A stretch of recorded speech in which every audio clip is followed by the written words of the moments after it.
উনি যেটা করেছেন খুবই একটা মানে মানবিক দিক থেকে খুবই একটা ভালো উদ্যোগ।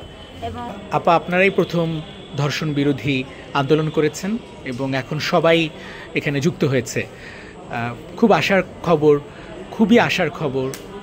আসিয়ার সামান্য উন্নতি হয়েছে, চোখ নেড়েছে এবং চিকিৎসকরা আশা করছেন 1-2 দিনের মধ্যেই আসিয়ার উন্নতি হবে। কেমন লাগছে? ডাক্তার বলেছেন যে আসিয়ার যেই ঢাকা মেডিকেলে যখন দেখতে গিয়েছিলাম তখন ডাক্তার বলেছেন যে আসিয়ার হচ্ছে 24 ঘন্টার মধ্যে আমরা যদি কোনো রকমের হেলথের উন্নতি না দেখি তাহলে হয়তো একটা ব্যাড নিউজ পাবো। তখন হচ্ছে সেই জায়গা থেকে মানে 24 ঘন্টার আগে যখন দেখা যাচ্ছে যে ঢাকা মেডিকেলে হচ্ছে না ঠিকমতো চিকিৎসাটা, তখন হচ্ছে তারা রেফার করে সিএমএইচে যাওয়ার পরপরই একটা মানে তার একটা 2-1 দিনের মধ্যেই উন্নতির দিকে যাচ্ছে এবং তার ফুসফুসে যে পানি বা এইগুলো পাওয়া গেছে সেইগুলা হচ্ছে মানে বিষয়টা হচ্ছে উন্নতির দিকে যাচ্ছে। তার লাইফ এখন মানে 60% চান্স আছে যে সে বেঁচে যাবে।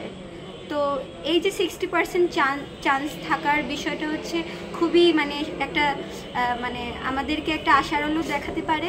এবং আসিয়া বেঁচে যাওয়া মানে হচ্ছে একটা সবার মনের একটা আকাঙ্ক্ষা পূরণ হওয়া। কারণ আমরা জানি যে আসিয়ার জন্য সারা বাংলাদেশ মানে আশায় আছে আসিয়া ফিরে আসুক, এবং আসিয়া যদি মারা যায় সারা বাংলাদেশ হচ্ছে কাঁদবে।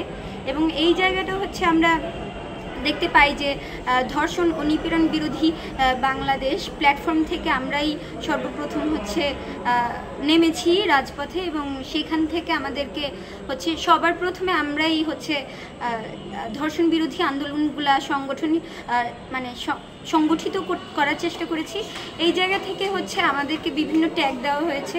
সেই ট্যাগটা হচ্ছে আলটিমেটলি আমার মনে হয় যে কোনো যৌক্তিক আন্দোলনকে ডাইভার্ট করার জন্য এবং হচ্ছে স্বরাষ্ট্র উপদেষ্টার যেই মানে দায়সারা কাজকর্ম সেইগুলোকে হচ্ছে ভ্যালিডিটি দেওয়ার জন্য হচ্ছে। আসিয়া কিন্তু একটা সিম্বল হয়ে গেছে, ন্যাশনাল সিম্বল।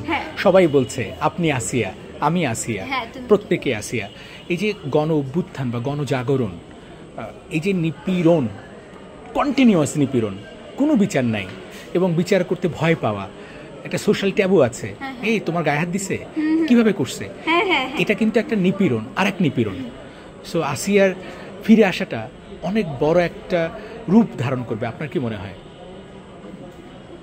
আমার মনে হয় আসিয়ার যেই ফিরে আসার চান্সটা আমরা এত বেশিও আশা রাখতে পারি না, যেহেতু 60%, এটা তো মানে অর্ধেকেরই কিছুটা বেশি।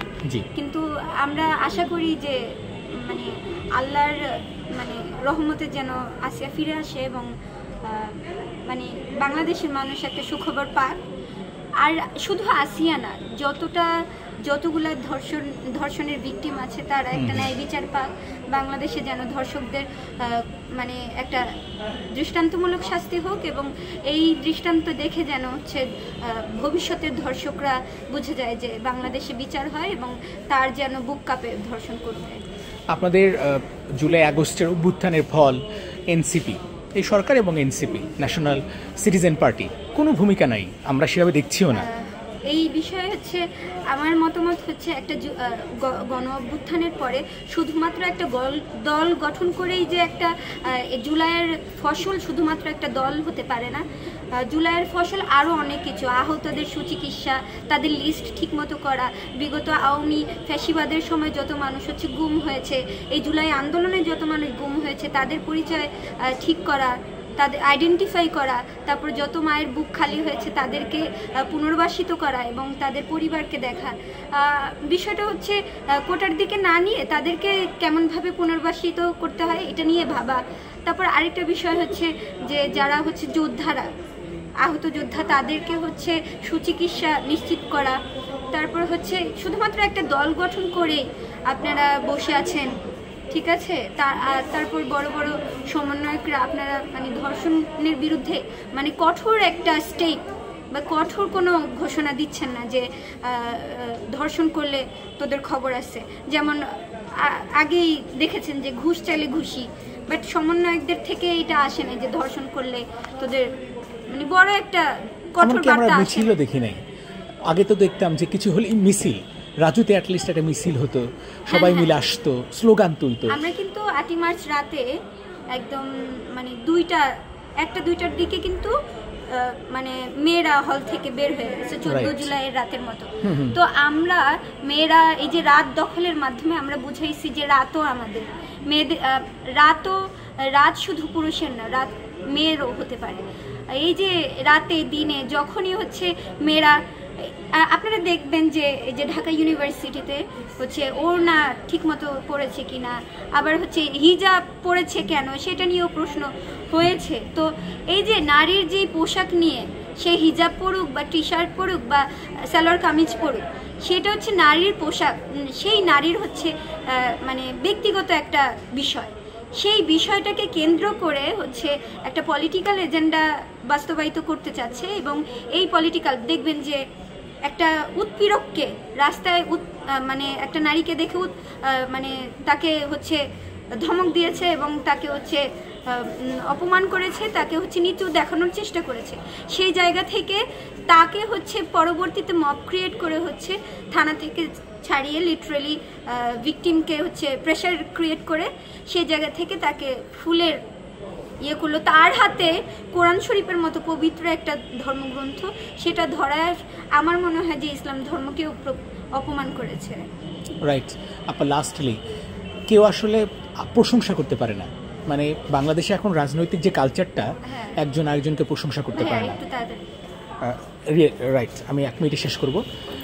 সেইটাই হচ্ছে এখন আমরা দেখলাম যে আসিয়ার মার সাথে কথা বললেন তারেক রহমান এবং তিনি আসলে আইনজীবী নিয়োগ দিলেন। এইটা আপনি একজন তরুণ অ্যাক্টিভিস্ট, তরুণ পলিটিশিয়ান হিসেবে কিভাবে দেখেন? আসিয়ার মাকে কল করেছিলেন তারেক রহমান, তারপর আইনজীবী নিয়োগ দেওয়া এবং বাইরের থেকে তিনি স্মার্ট পলিটিক্স করছেন অনেকেই বলছে। আপনার দৃষ্টিতে কেমন লেগেছে এই ইনিশিয়েটিভটা? আচ্ছা, তারেক রহমান উনি যেটা করেছেন খুবই একটা মানে মানবিক দিক থেকে খুবই একটা ভালো উদ্যোগ এবং আইনজীবী দিয়ে একটা ভালো করেছে। কারণ হচ্ছে আমরা দেখি যে রাষ্ট্রপক্ষ থেকে যেই আইনজীবী দেওয়া হয় সেই আইনজীবীরা আলটিমেটলি একটা মানে কঠোর কোনো শাস্তি দিতে তারা পারগ হয় না। সেই কারণে হচ্ছে ন্যায় বিচার নিশ্চিত করতে একটা ভালো একটা আইনজীবী যদি নিশ্চিত করা যায়, সেক্ষেত্রে খুবই একটা ভালো কাজ করেছেন আই থিঙ্ক আমার পক্ষে। So you can praise him, মানে প্রশংসাই করলেন। Thank you. মানে কেউ আসলে করতে চায় না, ভালো কাজে প্রশংসাটা, অ্যাপ্রিসিয়েশনটা করা যায়। Right, thank you so much.